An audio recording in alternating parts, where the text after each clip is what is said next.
(9월 14일) 목요일 아침 7시입니다. 새롭게 시작한 모닝 라이브 아침의 축구. 저는 양희연이고요. 오늘은 또 다른 분과 함께합니다. 안녕하세요. 네, 안녕하세요. 네, 인사해 주시죠. 아, 네. 안녕하십니까. 카메라를 보셔야죠. 바로 양현 아나운서부터 보면 어떻게 해요? 아니, 인사를 하는데 인사를 받아야 될 거 아니에요. 너무 네네. 일상적인 인사를 주시길래 깜짝 놀랐네요. 네, 안녕하십니까. 새롭지만 새롭지 않은 황대근입니다. 반갑습니다. 안녕하세요. 4일차 임현철입니다. 반갑습니다. 저희는 4일차, 덕현님은 1일차. 네. 아침에 나와보시니까 어떠세요? 상쾌하네요. 진짜요? 네. 저는 이제 아침형 인간, 정확히 이제 새벽형 인간이기 때문에. 새벽형 인간. 네네네. 네, 그래서 사실 뭐 아침 이 시간에 깨어있는 게 뭐 그렇게 좀 어색한 그런 시간대는 아니고. 지금 보시면 이제 뭐 채팅창도 계속 이렇게 쭉쭉 올라가고 있지만,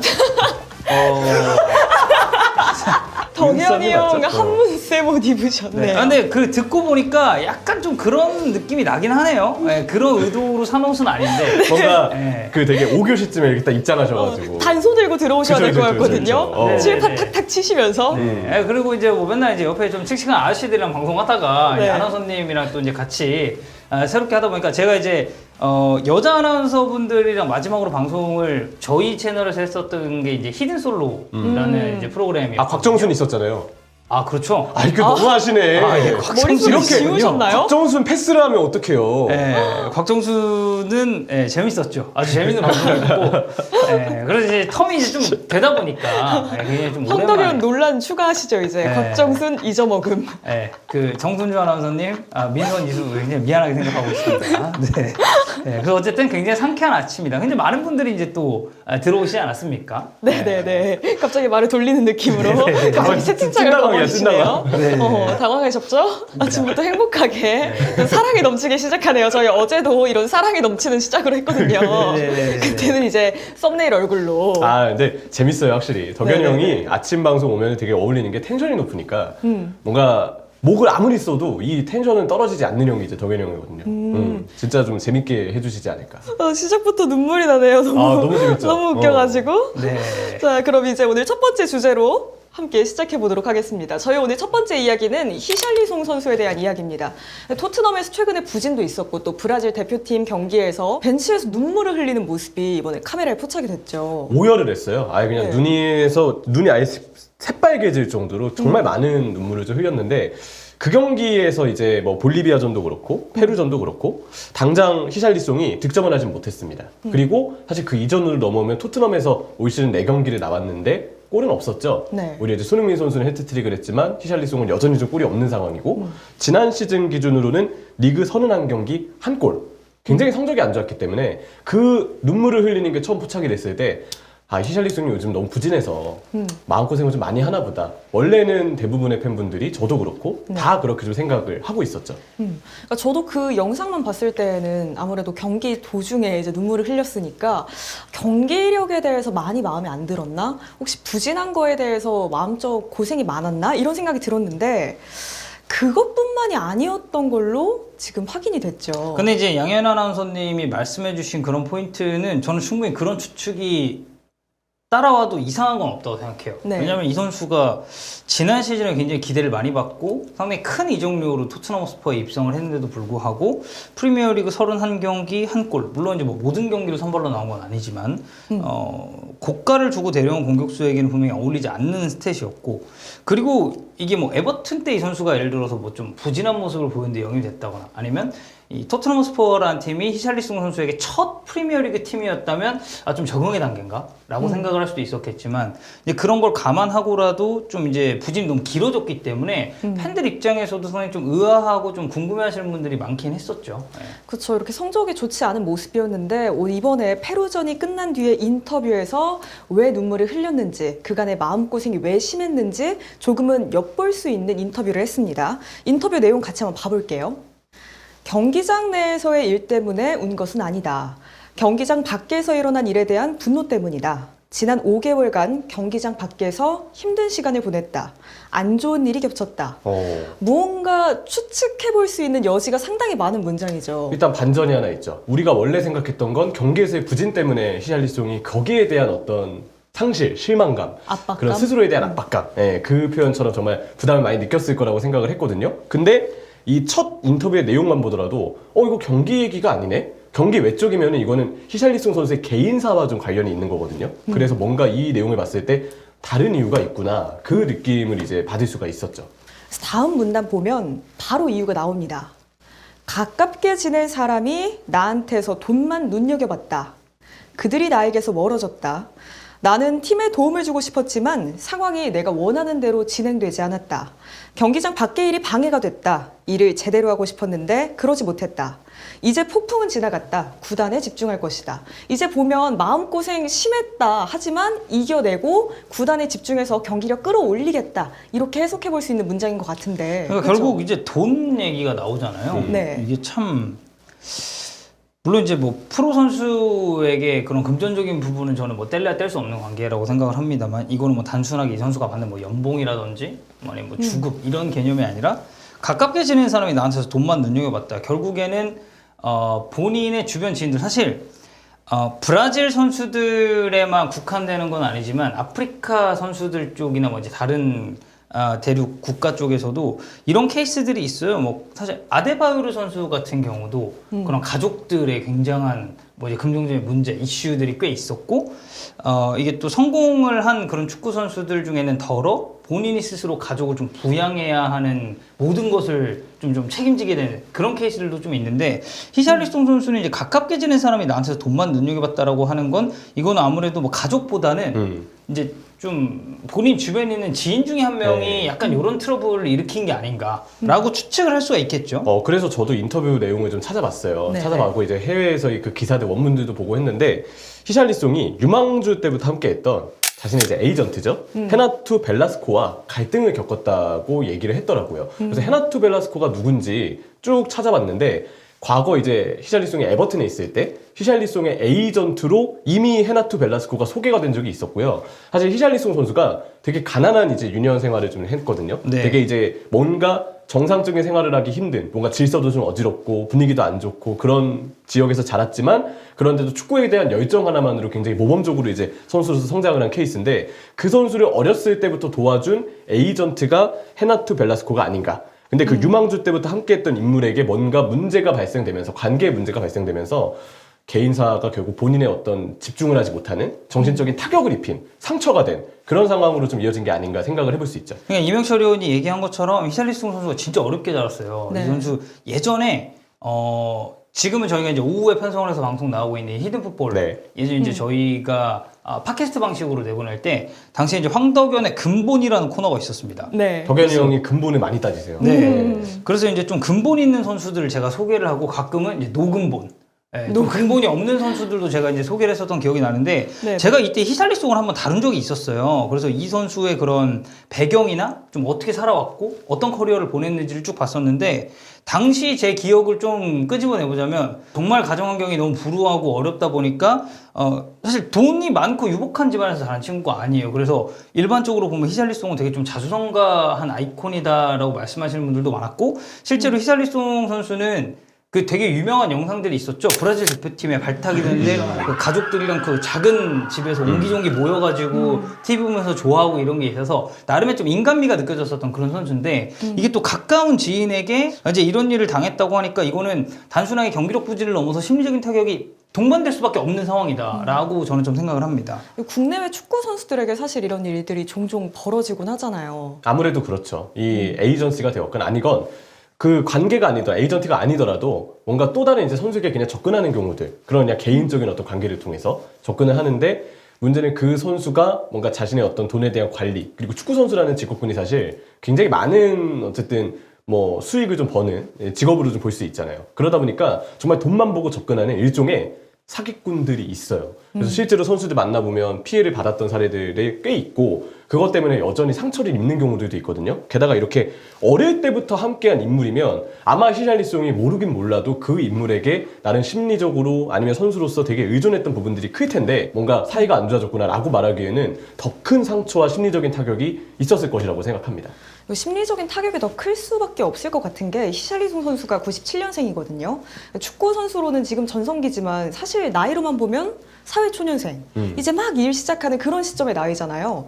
그러니까 멘탈적으로 좀 많이 무너질 것 같아요, 저였어도. 97년생이면은 우리나라 나이로 몇 살이죠? 저랑 7살 차이니까. 27. 이제 27 맞아요. 27. 한국 나이로는 한국 나이로 27, 네. 만으로 하면 25, 26. 26. 이제 우리나라도 이제 나이가 이제 바뀌었죠. 그쵸, 그래서 만 이제 나이가 한 됐죠. 26 정도로 이제 본다면 제가 26살 때 뭐 했지라고 되돌아보면 스포티비 해설 시작하지 않았어요? 맞죠? 맞아요. 오. 왜냐면 제 지금 나이대가 덕현이 형이 같이 해설 시작했던 나이거든요. 맞아요. 네. 26, 7 이때 이제 저도 막 일을 시작을 한 나이고 사실 사실 뭐 여기 계신 두 분이랑 가깝잖아요. 나이가 되게. 히샬리송은 그쵸. 그렇죠. 네. 네. 그래서 굉장히 저는 어린 나이인데 이런 심리적인 부담이 따르는 거에 대한 리스크는 물론 이제 나이 먹어도 이런 심리적인 부분에 있어서 타격이 오게 되면 이게 좀 견디기가 힘듭니다. 왜냐면 뭐 제 가까운 지인들 같은 경우에도 그런 정신적인 뭔가 멘탈적인 그런 치료가 필요함을 느꼈을 때 사실 정신과 상담을 받으신 분들도 많고 그리고 이런 심리 치료 같은 부분을 또 이제 동반하시는 분들도 좀 많다 보니까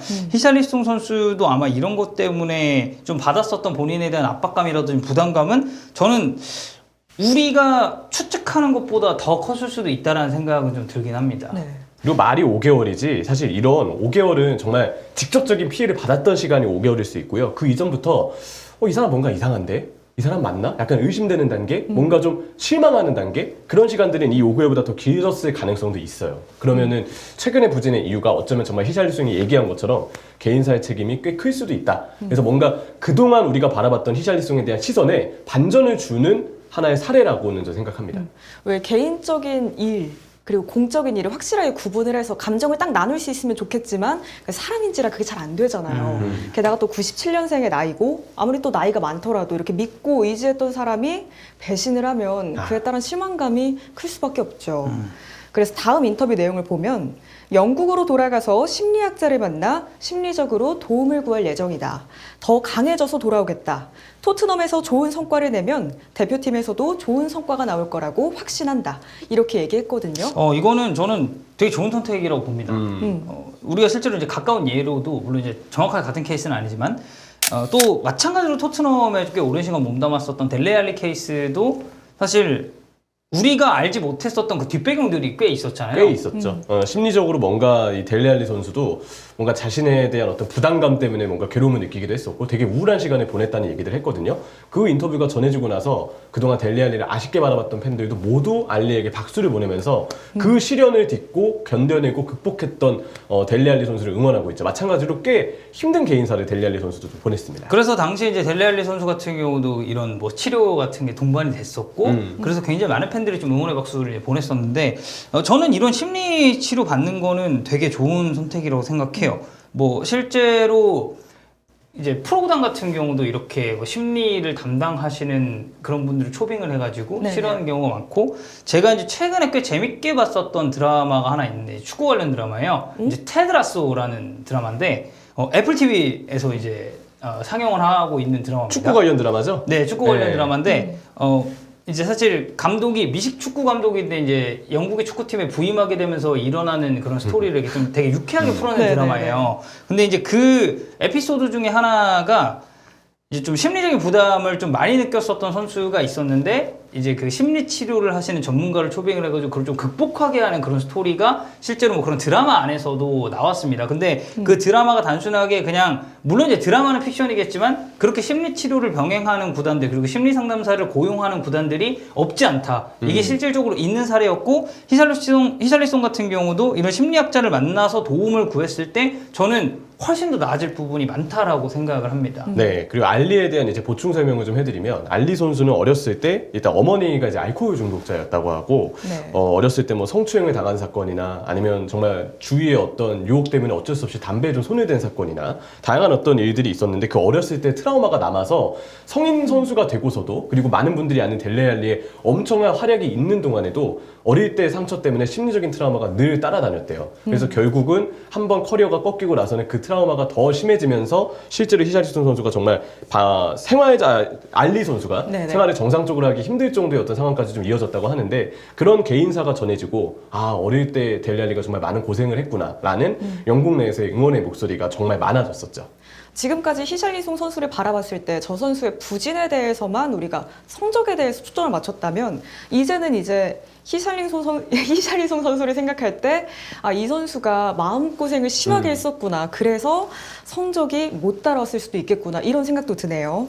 자, 이렇게 심리치료 받고 나면 아무래도 효과는 확실히 있겠죠? 히샬리송 저는 선수에도. 충분히 심리치료는 알리 선수도 그 심리치료를 통해서 효과를 봤다는 얘기들을 했듯이 저는 충분히 히샬리송도 심리치료 이후에 우리가 아는 에버튼 때 히샬리송은 사실 지금보다 더 보여줄 게 꽤 많은 선수거든요. 네. 일단 많이 뛰는 걸로 경기에서의 영향력은 좀 보장을 받는 선수고요. 브라질 선수답게 기술은 있어요. 대신에 결정력은 사실 모르겠어요. 결정력은 모르겠지만 네. 이외의 어떤 강점들은 충분히 보여줄 수 있는데 그것마저도 사실 토트넘에서는 다 못 보여줬다는 느낌이 들거든요. 아직 히샬리송이라는 선수의 모든 걸 보여주진 않았다. 이 개인사를 잘 털어내고 이겨내서 다시 히샬리송의 제 컨디션을 찾는다면 아마 에버튼 때 모습, 좋았을 때 모습에 그래도 좀 근접한 모습을 보여주지 않을까 생각합니다. 그리고 또 히샬리송 선수가 잘해야만 토트넘의 경기력도 더 좋아지잖아요. 빨리 털어내고 훌훌 털어내고 좋은 성적으로 만나볼 수 있기를 기대하고 있겠습니다. 저희 두 번째 토픽은 약간은 가볍게 가보려고 저희가 준비를 해왔거든요. 네. 클린스만 감독 최근 이스타TV의 썸네일에 엄청난 지분을 자랑하고 있습니다. 오늘도 역시나 나오세요. 이제 오늘 오후에 귀국을 하신 이후에 기자회견이 또 예정돼 있습니다. 이때 예상 질문과 답변을 저희 황린스만 감독님 모시고 한번 만들어 보려고 합니다. 네. 자, 클린스만 상황부터 한번 정리해 보겠습니다. 사우디아라비아전 1대0으로 승리하기는 했지만 아직 분위기가 그렇게 좋지는 않아요, 국내적으로. 아무래도 좀 더 내용적으로 보완이 필요하다는 얘기들이 있죠. 물론 웨이스전보다 제가 보기에는 사우디전이 훨씬 나았어요. 하지만 아직 클린스만 감독의 어떤 경기력이 좀 더 올라와야 된다는 시선과 함께 클린스만의 업무 스타일에 대해서 많은 팬분들이 공감을 못하고 있거든요. 저는 이 문제가 제일 지금 크지 않나 생각이 드네요. 아무래도 부임 이후에 콜롬비아와 엘살바도르, 웨일스 상대로 무승부 경기 펼쳤고요. 그 다음에 우루과이와 페루 상대로는 졌습니다. 이번에 저희 선수풀도 굉장히 좋잖아요. 이 선수들을 제대로 활용하고 있는가에 대한 의문점도 계속 따라오고 있죠. 사실 이제 멤버 구성을 놓고 봤을 때는 벤투 감독이 이끌었었던 카타르 월드컵 당시랑 뭔가 드라마틱하게 변했다라는 부분은 없어요. 왜냐면 대표팀의 이제 코어라인을 잡고 있는 선수들은 대부분 핵심적인 역할을 지금 대표팀에서도 소화를 하고 있고, 뭐 막말로 공격 그리고 미드필더 수비진에 정말 이제 유럽 그 유럽 명문 클럽에서 뛰는 선수들이 이제 있지 않겠습니까? 프리미어리그 득점왕 출신의 손흥민이 공격진에 있고, 미드필더 진영에는 파리 생제르맹 이강인, 그리고 수비는 뭐 자타공인 지난 이번에 이제 발롱도르도 이제 노미네이트 됐잖아요. 30인 안에 들어있죠. 그렇죠. 이제 김민재 선수도 이제 있는 이런 굉장히 좋은 선수풀인데. 경기하는 거 보면은 이게 거의 벤투의 절반 정도의 경기력은 나오나 싶을 정도로 같은 멤버, 그러니까 비슷한 멤버를 가지고 훨씬 더 안 좋은 경기력을 내고 있기 때문에 이거는 팬들 입장에서 좀 반발을 할 수밖에 없는 거고, 이게 좀 아이러니한 이야기이긴 한데 클린스만호가 제일 좋았었던 건 뭔가 부임 직후여서 그런가 지난 3월의 매치 경기력이 좀 좋지 않았나. 그러면 딱 그 전임 감독인 벤투의 색채가 아직 남아있을 때 클린스만이 오고서 사실 선수에 대한 파악이 덜 됐을 때거든요. 근데 역설적으로 그때가 경기력이 제일 좋았기 때문에 많은 팬분들도 클린스만 효과에 대해서는 의구심을 가지는 거죠. 원래 클린스만 감독이 귀국이 아니라 독일로 넘어가서 분데스리가 바이언과 레버쿠젠의 경기를 보겠다 이렇게 얘기를 했었는데 갑자기 귀국을 하게 됐습니다. 네, 사실 이건 좀 의아하죠. 왜냐면 A매치 기간이 일주일이 넘잖아요. 그 기간 동안 김민재 선수를 이미 쭉 봤는데 또 끝나자마자 독일로 넘어가서 김민재 선수를 관찰하기 위해서 독일로 간다. 전 이건 잘 모르겠거든요. 왜 연속으로 김민재 선수를 바라봐야 할까? 뭔가 더 김민재 선수를 관찰할 필요성이 있을까? 이미 충분히 김민재 선수는 사우디전에 괴물 같은 활약으로 다 보여준 것 같거든요. 그래서 뭔가 한 달 정도 준비 기간에 또 바로 독일로 가서 시간을 쏟는다는 결정이 내려졌을 때 실망감이 들 수밖에 없었죠. 물론 이제 그 이유는 아니겠지만 뭐 댓글에 지금 옥토버 페스트 얘기하시는 분이 있거든요. 그게 이제 그거죠. 맥주 파티 같은. 맥주, 독일에서 즐기는. 축제죠. 축제인데, 그리고 이제 미넨이 또 이제 옥토버 페스트가 아마 제가 알기로는 열리는 그런 도시를 알고 있는데 그 이유는 아니겠죠. 그 이유는 아닐 거고. 예산에서 맥주 축제 하는데 뭐. 근데 이제 팬들이 이제 생각을 하는 건 좀 그런 거죠. 아니 손흥민이랑 김민재나 이강인 아마 다른 분들도 방송에서 이 얘기는 많이 하셨을 텐데 손흥민, 김민재, 이강인, 뭐 이재성 이런 우리 대표팀 핵심 자원들 이 선수들이 약간 몇 경기를 부진한다고 해서 이 선수들을 10월 A매치, 11월 A매치 때 안 뽑을 건가요? 아니에요. 이 선수들은 발탁을 일단 염두에 두고 이 선수가 이제 최근에 그런 모습보다는 이제 전체적으로 봤을 때 만약에 너무 좋지 못한 시즌을 계속 보내고 있다라는 판단이 들면 그때는 대표팀에 조금 더 좋은 자원들을 테스트해볼 기회는 있겠지만 대표팀의 이 코어 라인들을 발탁하지 않을 수는 없을 겁니다. 근데 이번 A매치 때 계속해서 지켜봤었던 김민재라는 선수를 다시 한번 관찰하기 위해서 16일에 열리는 바이에른 뮌헨과 레버쿠젠 경기를 보러 간다? 사실 이거 자체가 이런 우리 축구 팬들 그리고 우리 어쨌든 축구 네. 이제 업에 종사하고 있는 종사자들 입장에서는 그렇게까지 이게 볼 이유가 있을까라고 생각을 하던 찰나에 귀국을 귀국을 결정을 한대요. 했죠. 예. 이런 여론적 분위기를 읽으신 건가 하는 생각이 들 정도로 기가 막힌 타이밍에 우선 입국이 결정되긴 했습니다. 일단 귀국해서 K리그 선수들 먼저 확인하는 업무를 아무래도 시작을 하겠죠. 주말부터 이제 K리그 1, K리그 2 경기들이 이제 재개가 되죠. 네. 클린스만 감독이 어쨌든 귀국을 하기로 결정을 했기 때문에 아마 한국 경기장에서 어디가 될지 모르겠지만 K리그 경기장에서 그래도 클린스만 감독을 사단이 아닌 클린스만 감독을 볼 수 있지 않을까 예상은 해보겠습니다. 그래서 저희가 이제 귀국 후에 기자회견이 결정돼 있지 않습니까? 황린스만 감독, 전지적 클린스만의 입장에 빙의해서 그러니까 여러분 어디까지 다 재미로 해보는 거예요, 저희. 이거는 그동안의 클린스만 감독의 답변들을 쭉 미뤄봤을 때 대략 이런 느낌으로 기자회견에서 이런 질문하면 이렇게 대답할 것이다 라는 예상을 저희가 해보는 거고요. 그걸 황린스만 감독님께서 해주실 겁니다. 그러니까 오늘 오후에 이제 클린스만 감독이 귀국하고 기자회견을 할 거거든요. 네. 그 기자회견을 재미삼아 미리 보신다라고 보면 돼요. 그리고 그걸 통해서 이전에 클린스만이 어떤 뉘앙스로 인터뷰를 했는지를 우리 황린스만 감독님께서 잘 뭔가 전달을 해주시겠죠. 보시고 나서 이제 네. 황린스만 당황 많이 감독님의 답변과 네. 이따 오후에 있을 찐 클린스만 감독의 답변을 비교해 보세요. 그럼 웃길 거예요. 일단 이제 클린스만 감독의 인터뷰를 저희가 이제 예상을 해보는 이제 그런 코너이기 때문에 네. 너무 좀 진지하게 받아들이시지는 좀 않으셨으면 좋겠고 클린스만 감독 인터뷰는 이번에 처음이 아니에요. 이제 몇 네. 번 이미 인터뷰를 진행한 적이 있습니다. 그래서 저희가 이제 그때 나왔었던 클린스만 감독이 어떻게 보면 이 화법 그리고 이 감독이 좀 어떤 스타일의 말을 좀 주로 쓰는지 이런 거를 참고해서 이제 한번 구성을 해봤기 때문에 이따 오후에 나올 진짜 인터뷰랑 한번 비교해 보시는 거. 뭐 양현 아나운서가 네. 이야기를 하신 것처럼 좀 약간의 재미 포인트가 될 수 있지 않을까 생각을 합니다. 자, 그래서 첫 번째 질문부터 드릴게요. 저희 둘이 기자가 돼서 아, 그렇죠, 번갈아 그렇죠. 질문을 네. 드리죠. 자, 부임 이후 A매치 성적이 부진했습니다. 이에 대해서 어떻게 생각하십니까? 자, 일단은 이 질문은 저는 무조건 나온다고 봅니다. 네. 무조건 나온다고 보고요. 클린스만 감독이 이제 대표적으로 팬들한테 좀 질타받는 게 이제 유체이탈 화법. 네. 그리고 이제 그 인터뷰 질문의 본질을 약간 피해가는. 그러니까 구체적인 답변이 나오지 않는 경우가 상당히 많거든요. 그래서 네. 이제 제가 예상한 건, 자, 그간의 무승부는 굉장히 아쉽습니다. 하지만 우리는 사우디아라비아전에서 승리를 거뒀죠. 대한민국 대표팀 갈수록 좋아지고 있습니다. 손흥민, 김민재, 이강인 뛰어난 선수들이 많습니다. 그리고 특히 손흥민은 내가 몸담았었던 토트넘 허스퍼의 주장입니다. 너무 자랑스럽습니다. 이들과 함께 대표팀은 더욱 발전할 것입니다. 자, 여기까지 보죠. 네네네. 자, 여기서 우선 성적 부진에 대해 여쭤봤는데 아까 성적 부진에 대해서는 이런 방구도 없습니다. 부진보다는 발전에 대한 얘기까지 네, 나왔어요. 미래지향적이에요, 상당히. 네. 그리고 이 선수들에 대한 칭찬. 그래서 이게 언뜻 이렇게 딱 보면 그러네, 맞는 말이지. 말은 틀리지 않죠. 네. 우리 선수들 좋은 선수 있는 거 맞고 발전해야 되는 것도 맞으니까. 그리고 이게 냉정하게 성적만 보죠. 우리가 어쨌든 지금 무패를 계속 반복을 했잖아요. 네. 그러다가 사우디아라비아전에 승리를 했습니다. 네. 대표팀은 갈수록 좋아지고 있다. 뭐 이겼으니 틀린 말은 아닌 것 같은데 네. 그래서 결국 이 성적 부진에 대해서 이 클린스만 감독이 하고 싶은 얘기가 무엇인가, 이거에 대한 팩트는 저는 나오지 않을 가능성이 높다라고 봅니다. 예, 아주 높은 확률로. 네. 예. 이건 분명히 이 질문이 나올 텐데 과연 이때도 이 본질은 피해 가실지 한번 비교해 보시면 재밌을 것 같고요. 저희 두 번째 질문도 이거 100% 나올 것 같거든요. 한국에 상주하지 않고 계속 유럽 스케줄을 소화하시는 이유가 있으신가요? 사실 뭐 이명철 의원이 생각하기에도 이 질문도 다시 한번 좀 나올 것 같은 질문 아닌가요? 무조건 나오죠. 그리고 네. 이미 유럽 스케줄 소화하는 데 있어서 클린스만 감독이 인터뷰에서 밝혔죠. 서울에서는 따로 할 일이 없었다. 그리고 뭐 일이 없는 동안에 나는 미국을 갔다 왔고 유럽에서 이제 유럽 리그가 시작했기 때문에 유럽에 갔다 왔다 이런 얘기들을 하면서 이미 한국에 상주하지 않았던 이유에 대해서는 해외 나가서 할 게 있다 정도의 어떤 언급으로 이미 얘기를 한 바가 있습니다. 이제 제 차례인가요? 그럼? 네. 황린스만 감독님이 답변해 주시죠. 상주하는 것이 꼭 답은 아니라고 생각합니다, 여러분들. 한국에서 해야 할 일은 우리 든든하고 제가 너무 신뢰하는 그리고 유능한 차두리 코치가 대신하고 있습니다. 계속해서 그에 대한 보고서를 받고 있기 때문에 문제될 것이 전혀 없다고 생각을 하고요.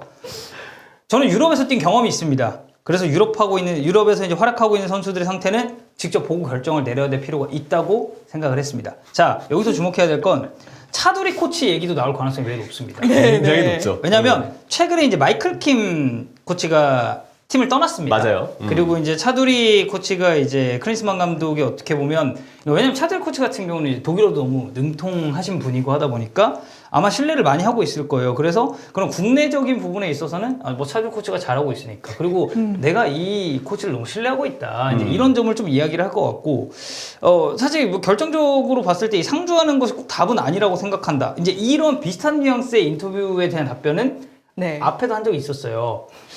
서울에 뭐 있어도 할 일이 없기 때문에. 맞아요. 사실 이제 그 얘기도 이게 인터뷰에서 할 말인가 라는 생각이 저는 좀 들었었거든요. 근데 이 얘기 자체가 되게 위험한 이유는 사실 결국 클린스만 감독이 한국에서 선수들을 보는 게 아니잖아요. 오히려 네. 클린스만 감독이 아닌 차두리 코치가 한국에서 선수들을 보는 거기 때문에 선수를 뽑았을 때 결국 쓰는 건 감독이거든요. 근데 감독이 그 선수를 모르는 상태면 그 선수를 올바르게 활용할 수 있는 방법을 자칫 놓칠 수 있습니다. 대표적으로 안현범 선수를 이제 6월에 발탁을 했을 때 그때 클린스만 감독이 안현범 선수의 어떤 발탁 이유에 대해서 명확하게 설명을 못했거든요. 그래서 팬들은 더 의구심을 가지는 거죠. 과연 차두리 코치가 본 거는 뭐 정말 정확하게 보고 판단을 하겠지만 문제는 결국 그 선수를 활용하고 쓰고 전술을 짜는 건 감독이기 때문에 코치의 이야기, 코치가 관찰했던 바대로 과연 감독의 눈을 얼마나 대신해 주겠느냐. 결국 감독이 직접 봐야 그 선수를 올바르게 쓸 수 있고 또 감독이 직접 경기를 보러 다녀야 관찰한 선수의 수가 늘어나면서 이른바 국가대표 상비군의 수가 늘어나지 않겠느냐. 이 얘기가 지금은 충분히 나올 만한 상황이라고 저 생각을 해요. 그러니까 이게 한국 상주에 대한 이야기를 저희가 이제 하고 있다 보니까 제가 이제 한 가지 말씀을 드리고 싶은 건 제가 이제 뭐 저희 이스타TV 구독하시는 분들은 알고 계신 분들이 많겠지만 2021년까지 그 대한민국 올림픽 대표팀 제가 이제 스태프로 이제 근무를 또 했었거든요. 근데 제가 이제 파주 NFC를 그래도 소집될 때마다 그리고 준비 기간 동안 꽤 많이 왔다 갔다 했었는데 종종 벤투 감독을 마주쳤습니다. 왜냐면 A매치 브레이크 기간은 이선수 대표팀도 그렇고 A 대표팀도 그렇고 같거든요. 그래서 제가 파주에서 뭔가 일을 준비하고 있으면 벤투 감독을 비롯해서 그 코칭 스태프가 그 사무실이 있어요.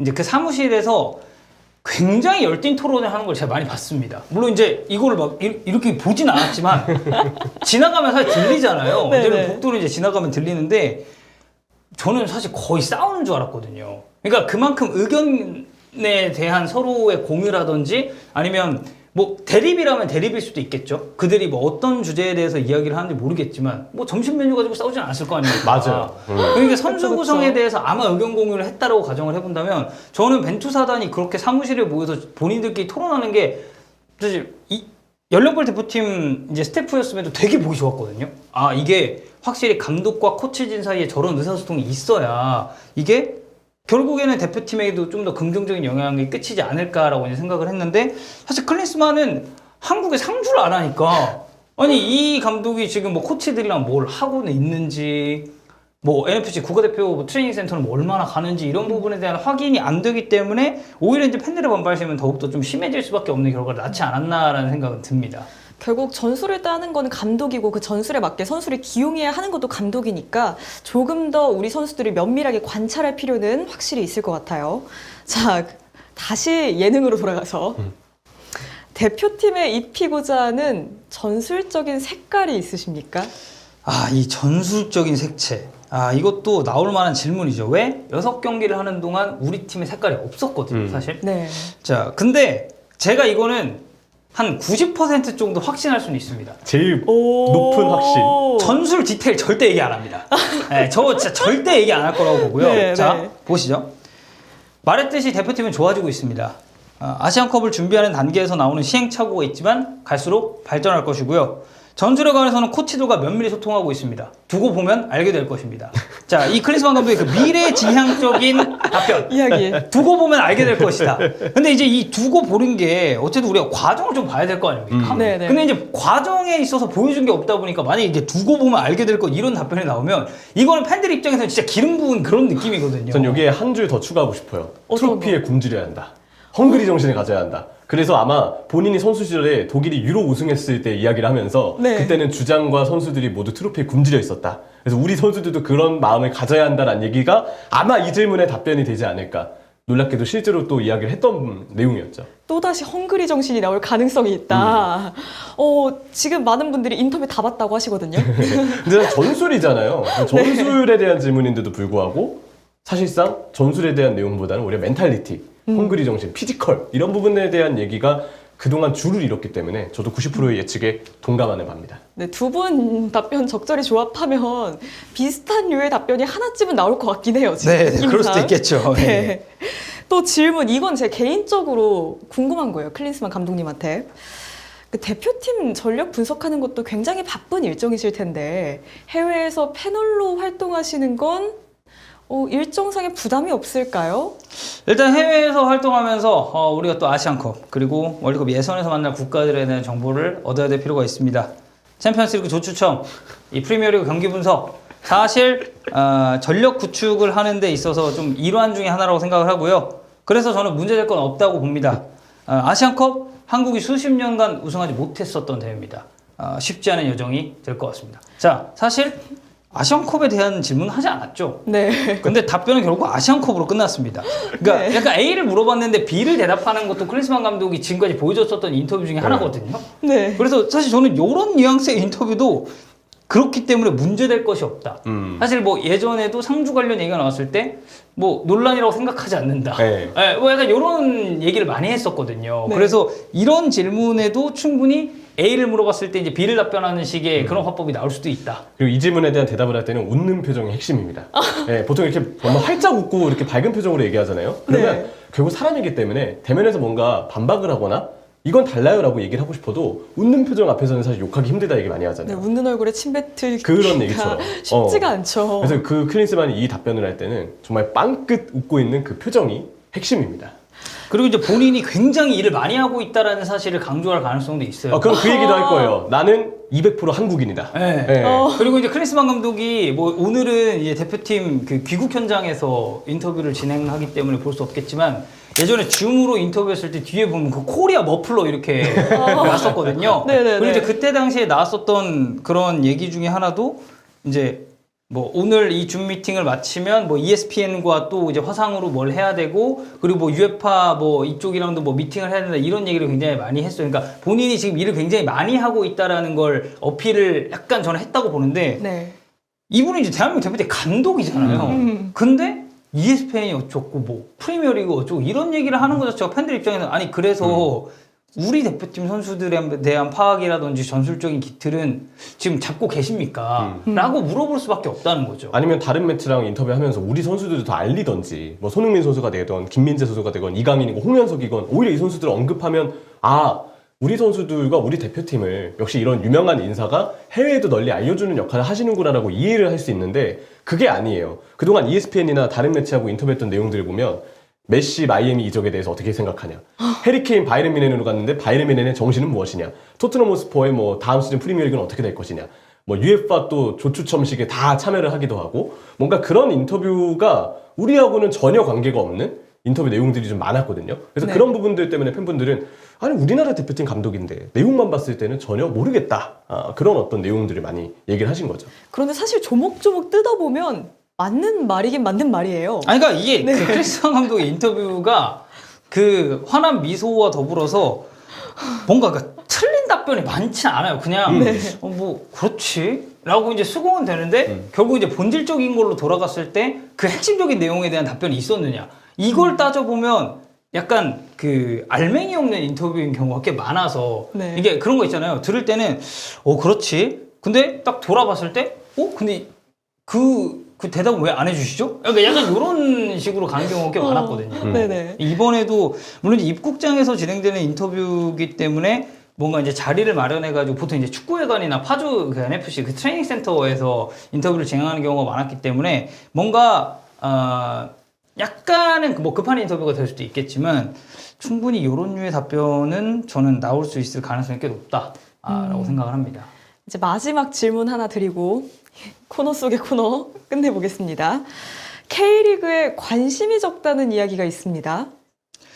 일단 우리 코치진은 모두 유능한 사람들입니다. 그렇기 때문에 저는 이들을 전적으로 신뢰하고 있고 모든 선수를 한꺼번에 다 관찰할 수는 없습니다. 다양한 루트를 통해서 지속적으로 K리그에 대한 정보는 받고 있고요. 물론 이제 K리그 선수들에 대한 팬들의 의견 그리고 나의 의견이 다를 수는 있습니다. 하지만 문제될 건 없다고 봅니다. 자, 이 부분 역시도 이 모든 네. 선수를 한꺼번에 다 볼 수는 없다라는 것도 사실 예전 인터뷰에서 한번 얘기를 한 적이 있었어요.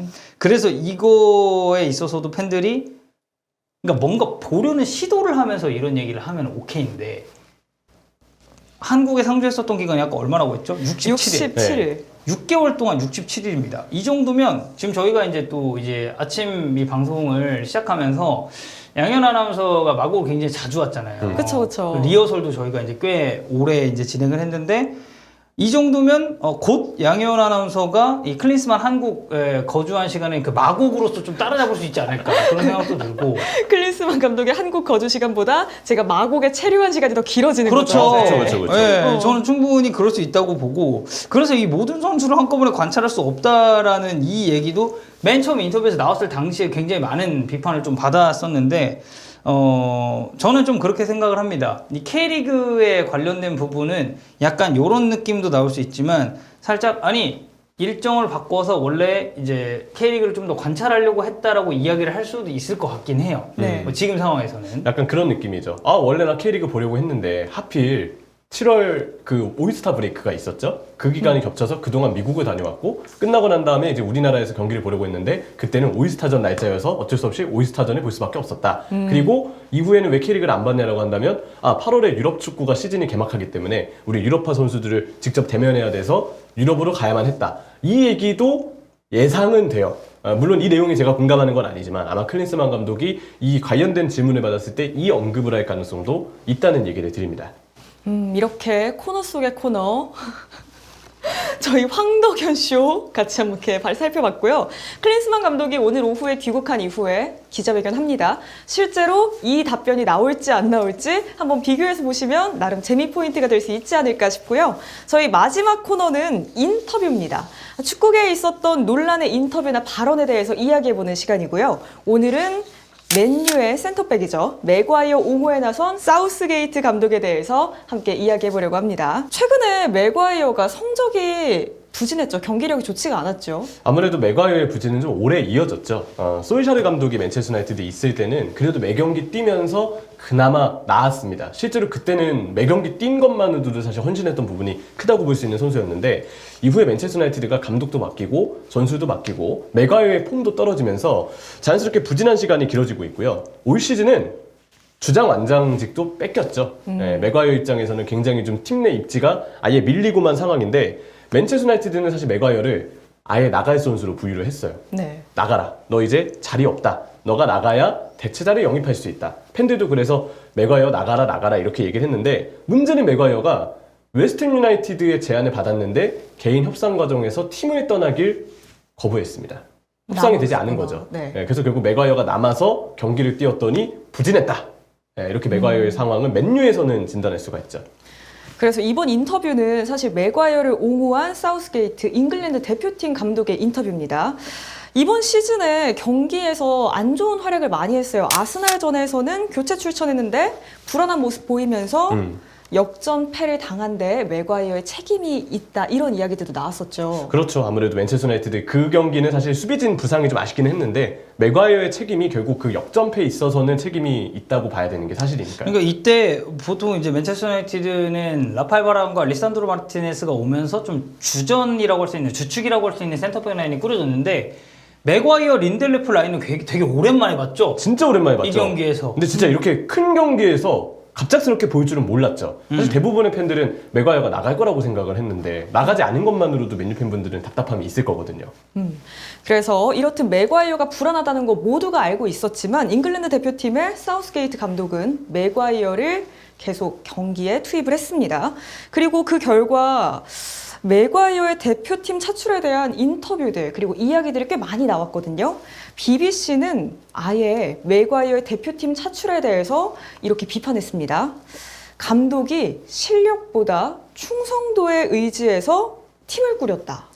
근데 이제 이게 약간 좀 아이러니한 이유는 사실 이 잉글랜드 대표팀 유니폼을 입은 맥과이어는 클럽팀에서 보여줬었던 그런 안 좋은 퍼포먼스 대비해서 꽤 좋은 활약을 하긴 했습니다.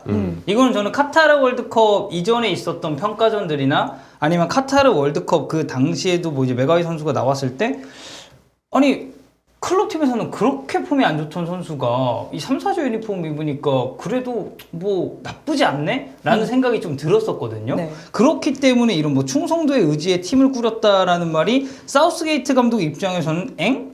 뭐 이렇게 느껴질 수도 있지 않을까라는 생각이 조금은 들긴 해요. 근데 실제 이제 경기 내용이 어땠느냐. 근데 네. 그 경기 결과를 좀 볼게요. 네. 맥과이어가 이제 2경기를 다 나왔거든요. 유로에서는 우크라이나전, 그리고 이후에 있었던 친선 경기 스코틀랜드전. 근데 둘 다 우크라이나전은 1대1 무승부로 아예 승리를 못했고요. 스코틀랜드전은 이기긴 했어요. 3대1로 이겼는데 문제는 잉글랜드 선수가 그 경기에서 4골을 넣었습니다. 왜냐? 하나의 실점이 맥과이어의 자책골이었기 때문이죠. 그럼 말씀해주신 것처럼 그 맥과이어 선수가 클럽팀에서는 부진했으나 대표팀에서는 사실 그렇게까지 나쁜 모습은 보이지 않았고 물론 자책골로 인해 한 골을 내어주긴 했지만 이 경기 결국 또 승리를 했잖아요. 그래서 해리 맥과이어가 최근에 받고 있는 비난에 대해서 사우스게이트 감독이 약간 옹호하는 뉘앙스의 인터뷰를 이렇게 남겼습니다. 그는 황당한 대접을 받고 있다. 그런데 어떻게 보면 일종의 밈이 된 것 같기도 해요. 맥과이어를 비판한다는 것 자체가. 사실 이제 그 요즘에는 뭐 저희가 지금 유튜브라는 플랫폼을 통해서 방송을 하고 있지만 네. 유튜브 쇼츠나 아니면 뭐 릴스 그리고 이제 틱톡 이런 굉장히 짧은 영상들이 요즘엔 좀 대세잖아요. 근데 거기도 보면은 저는 아무래도 이제 축구 관련 일을 하다 보니까 그런 릴스나 쇼츠 같은 데도 축구 영상이 되게 많이 뜨는 편인데 그 짧은 영상에 맥과이어를 약간 밈화시키는 그런 영상도 되게 많거든요. 그래서 뭐 대표적인 장면은 이 지금은 팀을 떠난 이 다비드 데헤아 골키퍼가 맨체스터 유나이티드에서 뛰던 당시에 후방에서 볼을 잡고 이제 패스를 딱 줘야 되는 그 타이밍이 왔는데 이쪽을 딱 바라보니까 맥과이어가 있는 거예요. 그러니까 그냥 라인 밖으로 공을 차내버리는 이제 이런 쇼츠들이 굉장히 많았었어요. 그래서 방금 양현 아나운서가 말씀해주신 것처럼 이 맥과이어 선수에 대한 비판이 약간은 밈화된 게 지금의 해축구 어떻게 보면 그런 이제 콘텐츠들로 양산이 좀 되고 있기 때문에 아마 뭐 사우스게이트 감독도 그런 부분에서의 영상이라든지 이런 콘텐츠들을 접했을 가능성도 있지 않을까라는 느낌이 들긴 합니다. 인터뷰 내용을 조금 더 살펴보겠습니다. 맥과이어만큼 푸대접을 받은 선수를 지금까지 본 적 없다. 맥과이어는 현재 우리 팀의 기둥이고 출전할 때마다 놀라울 정도로 끈질긴 모습을 보여준다. 최고의 선수고 대표팀 모두가 그를 지지하고 있다. 팬들도 만족하고 있다. 우선 맥과이어를 사용하고 있는 기용한 이유에 대해서 사우스게이트 감독은 굉장한 신뢰를 보이고 있는 것 같아요. 인터뷰 말 자체는 사실 어쨌든 선수를 운영하는, 선수를 관리하는 감독 입장에서 할 수 있는 말들이라고 생각을 해요. 그리고 이 내용에서 감독이 다른 말을 해버리면 사실 오히려 그게 문제죠. 소속된 선수의 길을 살려주고 만약에 그 선수가 책임을 져야 될 상황, 뭔가 부진한 상황이 있다고 해도 감독은 그걸 절대 밖으로 내뱉어서는 안 되거든요. 그래서 저는 이 내용 자체는 사실 절대 말 자체로는 문제가 될 게 없고 대신에 그 내용에 대해서 팬들이 얼마나 공감을 할지가 문제인데 이번 맥과이어의 어떤 그 내용이 자책골은 물론 아쉽긴 하지만 막 맨체스터 유나이티드 때처럼 대표팀에서 매우 부진했다고는 생각하지 않거든요. 근데 팬들이 만족한다고 했잖아요. 사실 잉글랜드 팬들이 만족은 안 할 것 같아요. 왜냐면 잉글랜드는 사실 지금 여러 이유 때문에 대표팀에 안 뽑히고 있는 벤 화이트와 같은 이미 괜찮은 중앙 수비 자원들이 충분히 있고 마크 게이가 또 이번에 맥과이어보다는 좀 더 나은 모습을 보여주긴 했거든요. 물론 게이 선수는 계속 차출이 되고 있기는 하지만 그런 점을 봤을 때 맥과이어가 계속 선발이라는 점 그리고 뭔가 거기서 나오는 느림발의 어떤 우려점 때문에 생각보다 잉글랜드 팬들도 맥과이어의 차출에 대해서는 아까 BBC의 이야기처럼 좀 안 좋게 바라본다라고는 알고 있습니다. 그 이제 사우스게이트 감독이 잉글랜드 대표팀 지휘봉을 잡은 지가 꽤 오래됐습니다. 되게 이제 오랫동안 대표팀 감독직을 수행을 하고 있는데 이 사우스게이트 감독은 그 선수 선발함에 있어서 본인의 철학이 저는 되게 뚜렷한 감독이라고 생각을 해요. 뭐 한 가지 예시를 들자면 이 알렉산더 아놀드 선수가 정말 절정의 폼을 보여줄 때도 사우스게이트 감독은 사실 뭐 트리피어 같은 자원들을 조금 더 선호했었던 이력도 있었고 본인이 선수 뽑는 데 있어서는 확고한 그런 부분을 많이 보여줬었는데 아까 이명철 의원도 얘기를 했지만 맥과이어가 그러면 예를 들어서 좀 폼이 떨어졌다고 쳐도 갑자기 그 제가 충성도를 뽑은 거 맞고요. 저는 그냥 제가 쓰는 선수만 씁니다. 인터뷰에서 이렇게 얘기할 수도 없는 그건 것이고. 안 되죠. 그래서 저도 마지막 문장 팬들도 만족하고 있다 이 부분만 제외하면 이 앞쪽에 나왔었던 단락은 사실 감독이 할 수 있는 인터뷰로는 뭐 문제될 건 없다라고 좀 저도 보는 입장입니다. 그 팬들 입장에서는 더 좋은 센터백 자원이 있을 수도 있는데 왜 맥과이어를 쓰느냐에 대한 불만은 분명 있을 수 있을 것 같아요. 하지만 감독의 인터뷰라면 감독의 역할 중에 하나는 선수를 옹호하고 또 지켜주는 것도 있잖아요. 그렇죠. 그런 맥락에서 보면 저도 이 인터뷰는 충분히 납득되는 것 같아요. 자, 다음 인터뷰 내용을 더 같이 살펴보겠습니다.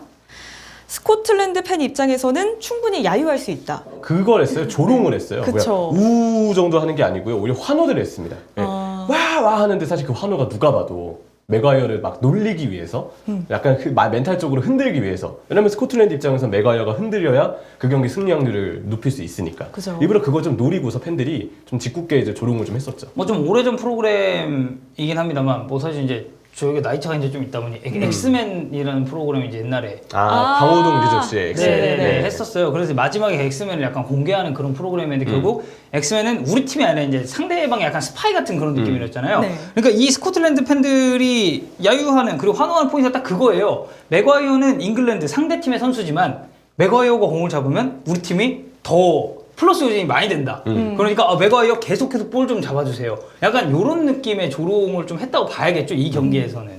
그래서 그 다음 인터뷰 계속 있습니다. 이번 경기에서 맥과이어가 받은 야유를 두고 문제 삼으려는 건 아니다. 잉글랜드 경기 해설가들과 축구 전문가라 자칭하는 이들이 더 큰 문제다. 맥과이어를 향해서 비난의 이야기를 했었던 경기 해설가들이나 전문가들이 더 큰 문제다. 이렇게 감독은 이야기하고 있네요. 실제로 이제 잉글랜드 TV나 아니면 뭐 SNS도 그렇지만 진짜 맥과이어에 대해서 조롱하는 게 일종의 밈이 됐습니다. 그냥 맥과이어가 나오기만 하면 불안하다. 실점 장면에서 사실 맥과이어의 책임이 크지 않는데도 이건 맥과이어 탓이다. 맥과이어가 나와서 그래.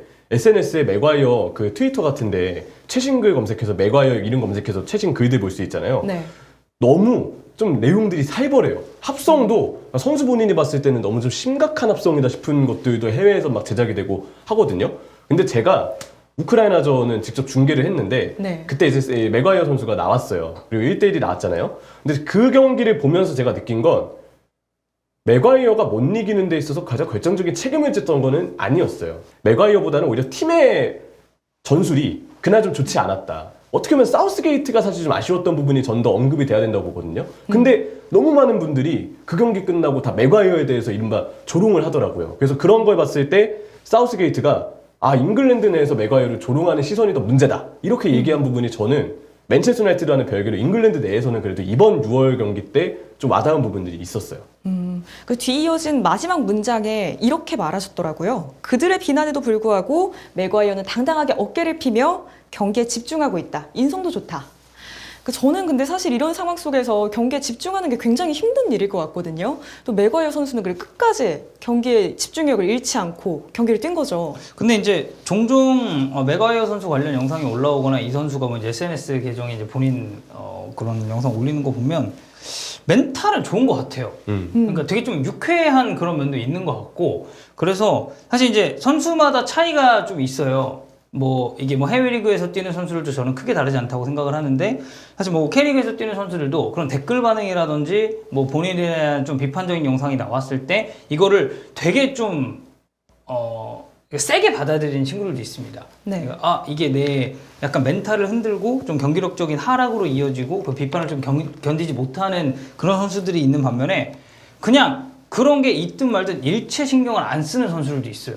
일단 댓글 자체 보지 않고 그리고 뭐 영상을 본다고 하더라도 그냥 뭐 이런 비판이 있구나 라고 이제 생각하는 선수들이 꽤 있는데 저는 개인적으로 맥과이어 선수는 약간 후자 쪽에 가깝지 않나. 그렇기 때문에 이렇게 좀 멘탈을 잡고 계속해서 좀 경기에 집중할 수 있는 그런 요인이 되지 않을까라는 생각이 듭니다. 저는 이제 그렇게 정리를 하고 싶은데 이번 6월 A매치 경기에서 자책골만 제외하겠습니다. 자책골은 뭐 실제로 남아있는 기록이니까. 근데 우크라이나전까지 포함해서 이번에 잉글랜드가 뭔가 아쉬움을 보여준 부분에 1차적인 책임이 맥과이어에게 있는 건 아니다. 그냥 경기를 봤을 때는 전 그렇게 느꼈고, 그런데도 맥과이어에 대해서 실제로 정말 그냥 맥과이어이기 때문에 조롱하는 시선이 생각보다 꽤 많은 것 같다. 그래서 사우스게이트가 이걸 옹호하고 맥과이어를 보호해준 인터뷰는 적절한 타이밍에 나왔다고 생각을 하고요. 하지만 여전히 차출과 관련해서는 논란이 많을 거예요. 왜냐면 이거는 맨체스터 유나이티드에서의 폼과도 좀 이어지거든요. 맨체스터 유나이티드에서는 일단 경기를 많이 못 뛰고요. 경기를 뛰어서 뭐 에반스와 또 아스날전에 나왔던 그 조합이 그랬던 것처럼 불안한 모습을 보여주는 것도 매번 나왔고, 그러다 보니까 사실 경기를 다른 잉글랜드의 후보 센터백들만큼 많이 뛰는 게 아니에요. 근데 소속팀에서 많이 뛰는 선수가 아닌데 대표팀에 차출되면 그거는 그 자체로 사실 논란이 있을 수밖에 없거든요. 네. 저는 맥과이어 선수가 좀 너무 안타깝게 비난받는 거는 역시 좀 보호를 해주고 싶지만, 근데 차출과 관련해서는 여전히 저도 반대하는 입장이에요. 과연 다른 선수들보다도 맥과이어가 지금 차출될 만한 동의를, 공감을 과연 잉글랜드 팬들에게 받을 수 있겠느냐. 그렇게 본다면 아니라고 좀 생각을 하기 때문에 우려를 하지만, 사우스게이트의 이 인터뷰를 봐서는 다음 맥과이어의 폼이 어떻든 계속 뽑지 않을까.